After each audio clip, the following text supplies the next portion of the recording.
Parade is a magazine that I've looked forward to receiving every Sunday morning, it seems like all my life. It's kind of a tradition to me on Sunday morning. This is an advanced copy of Parade magazine. Excellent in-depth interviews. Written by people who are the tops in their field. And I find that I really do identify with the writing. In an upcoming issue of Parade magazine. Made me think a little bit differently. It's on target. I like all the gossip. In an article in Parade magazine, the man who once led the Supreme Court came out for stricter firearms registration and a 10-day waiting period for gun licenses. I've been a sporting hunter from the time I was 13 or 14 years old. And why any rational mind could think of any objection to registering a gun the way you register the automobile or a motorcycle is beyond comprehension to me. And really, I think what Parade does is to furnish the means to get some of these issues discussed and debated by the American people. This is the way things are resolved in a democracy like ours. There are three questions that we ask ourselves before we decide whether to pursue a particular issue. First, is there a wrong that can be described? Second, is there an aggrieved party? Third, and this is what distinguishes Parade from among most other mediums, is there a means of redress? The most effective means of redress is public pressure for change. So we may conduct a telephone poll along with an article, or ask our readers to write. Parade's telephone poll on gun control, for example, drew more than 140,000 responses, and 64% were in favor of the Chief Justice's recommendations. And I think they go out of their way when they do tackle tough issues to look at both sides. For example, the abortion article that was in the magazine recently. It presented the argument to the extreme, which allowed you to formulate an opinion, raising some questions you hadn't thought of before. Well, we decided to do the abortion piece because here was an issue that everyone has strong feelings about. This is an active political issue and something people are deeply concerned about. And on any issue of that sort, Parade is the natural medium for that because there are 70 million people who read it every week. From the enormous response, some 300,000 readers, we got the sense that the people who read Parade are deeply engaged in the issues of our time, and that if you present an argument that is stimulating on an issue that people care about, and you put it in Parade, you're going to get a result that is phenomenal. Our writers are not good because they're famous. They're famous because they're good. Warren Berger on constitutional issues, Carl Sagan on science, David Halberstam with social commentary, personal reflections, profiles. When you do a personality piece, a profile, I think the two things, what makes this person tick, and why are we important? What does this person tell us, not just about himself or herself, but about the country? Are we a country in change? I mean, I did Senator Bill Bradley for Parade, and it was great fun. I mean, here's this guy who looks like he's just, an ordinary all-American boy, but he's driven. I mean, where does that drive for excellence, which propelled him in the NBA, propels him in the Senate, where does it come from? Why? I mean, he is not what he seems on the surface. I mean, there is a kind of a hunger, a drive, and that's what you're trying to get at. I really do identify with the writing. Cleveland Amory, Alex Haley, James Michener. Brady. Oh, I like Brady's bits. Excellent in-depth interviews. We seem to touch a nerve out there in America with most of these pieces, and you'll get a letter from someone who will say, did you realize that I was in high school with Burt Lancaster? And when you wrote about him, let me tell you what Burt Lancaster was like when he was 16 years old and the trouble we got into and so on.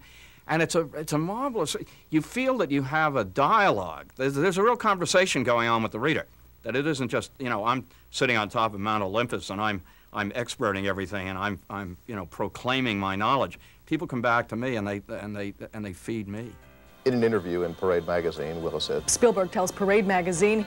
Leno tells Parade magazine. Paul Newman and Joanne Woodward talk for the first time publicly about their marriage in this week's Parade magazine. One of the things about Parade is its access. People will talk to you if you write for Parade that they'll talk to nobody else I mean, it's extraordinary. And the reason is because people trust parade. I'm talking about movie stars or politicians, whoever. They trust you. They know you're not going to sandbag them. And it's because of that sort of aura of trust the magazine has, you get an enormous number of exclusives, people who will not talk to anybody else but will talk to Parade. I like all the gossip. I like to open it and look at the personality page. I read Ask Marilyn. I find her absolutely amazing. Marilyn Vosavant, who writes a popular column for Parade magazine. She has an IQ, incredibly, of 228. I like the young voices, fresh voices, I think it's called.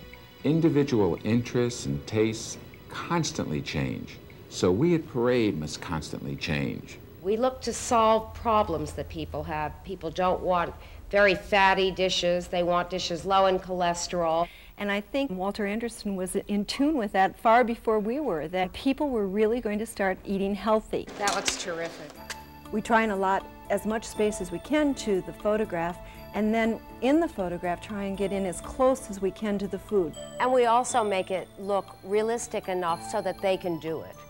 They do tend to pick things that are easy to do. You know, you don't have to go to 20 different grocery stores to find the contents. I think the whole idea is to make people feel very, very comfortable in the kitchen. I think the best compliment that Sheila and I ever get is that cooking from our recipes is like having a friend in the kitchen. I think that's about as good as it can get. From the telephone calls, the stacks and stacks of letters, it's clear that a large percentage of Parade's readers not only care about what they read, they do something about what they read. But I do clip the magazine. I do send it to people. I have a brother out in California that for the past 5 years has had the symptoms of Lyme disease, and now we're sending him to the doctor with the article. The organ donor hotline received more than 1,000 phone calls.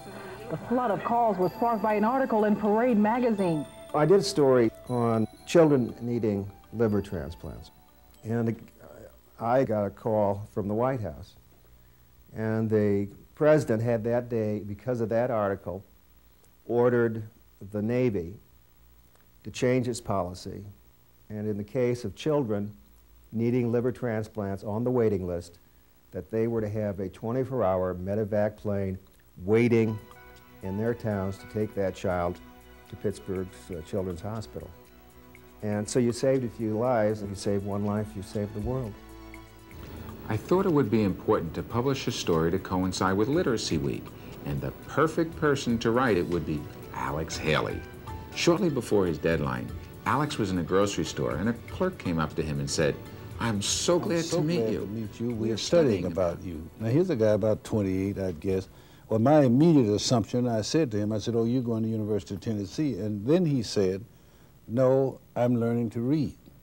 And right there, I knew, I said, "Thank you, Lord," because here was my article. He really opened up what affects almost all the people who are in that same condition. For instance, he said the big thing was learning how to fake it. And what was so touching to me later, after the piece came out, was how many evidences came of how many people that piece had touched. Because there are, it turned out, far more people out here who can't read than we would ever dream. I use a lot of the articles to influence my students, to show them real writing, to encompass every aspect of their lives. For as long as I can remember, I've been reading Parade magazine. It's kind of a tradition to me on Sunday morning. I grew up on Parade magazine. I grew up with Parade. One of the reasons that we brought Parade to the newspaper is that we've got tens of thousands of people here who have the Parade habit from other communities up north. We need to make sure that we have the advantage over our competition. So we added Parade in the past couple of years, frankly, because it added something special, something substantive to the completeness of a newspaper. The evidence is pretty straightforward that circulation is up substantially. In fact, we are at our all-time high. Clearly, this growth has come at the same time as Parade has been added to the paper. When I write for Parade, I mean, I hear about it not just from friends of mine who may be in the United States Senate or who may be other writers, but I hear about it from the people who are plumbers, electricians, painters that I know in this small town. So there's a sense that is very rare in America of reaching both a mass and elite audience. I think of the parade audience as American. I think of it as children, I think of it as women, men, old, young, married, single, black, white. You know, they're all out there. I mean, there are a whole lot of very serious people who read Parade. Parade magazine is finally about changing the world. Family reading, that's what Parade stands for.